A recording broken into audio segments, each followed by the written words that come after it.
TV serial Anupama में आप देखेंगे कि मीनू ने अनुज के लिए जो कुछ भी किया उसका आश्रम वाले शुक्रिया अदा करेंगे। मीनू इसे अपना फर्ज बताते हुए आगे भी अनुज की मदद करते रहने की बात कहेगी। शाह निवास में वापस पहुंचने पर वनराज और लीला फिर एक बार मीनू को घेरना और अनुपमा को बुरा भला कहना शुरू कर देंगे। जिसके बाद वो बताएगी जब वो इस घर में रह रही थी तब बच्ची थी, लेकिन इतनी भी छोटी नहीं थी कि चीजें समझ ना आती हों। वो कहेगी कि अनुपमा ने हमेशा घर को जोड़कर रखने की कोशिश की है, लेकिन अफसोस वो शाह परिवार के बारे में ऐसा नहीं कह सकती। शाह निवास में होगा हाई वोल्टेज ड्रामा।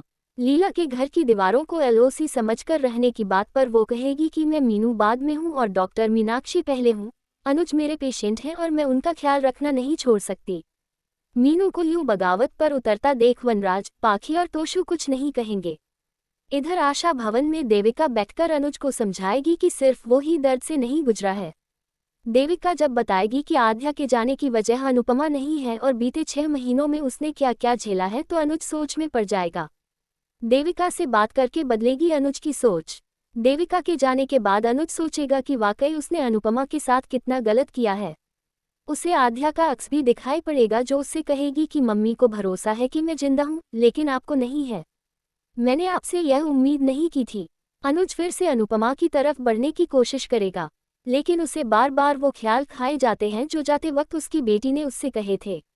अनुपमा भी यह सोचकर खुश है कि उसके पति को उसकी परवाह होने लगी है और देर सबेर वो लौट आएगा। इंदिराबेन को आएगा उनके बेटे का मैसेज। रूपाली गांगुली और Gaurav Khanna starrer TV serial में एक और ट्विस्ट यह आएगा कि इंदिराबेन को उसके बेटे का मैसेज आएगा। वह खुशी से झूम उठेगी और सभी को मिठाई खिलाएंगी तो अनुपमा उनसे पूछेगी कि बात क्या है। इस पर इंदिरा उसे बताएंगी कि उनका बेटे लंदन से उन्हें लेने आ रहा है। अनुपमा तब इंदिराबेन को समझाएगी कि कुछ गड़बड़ है।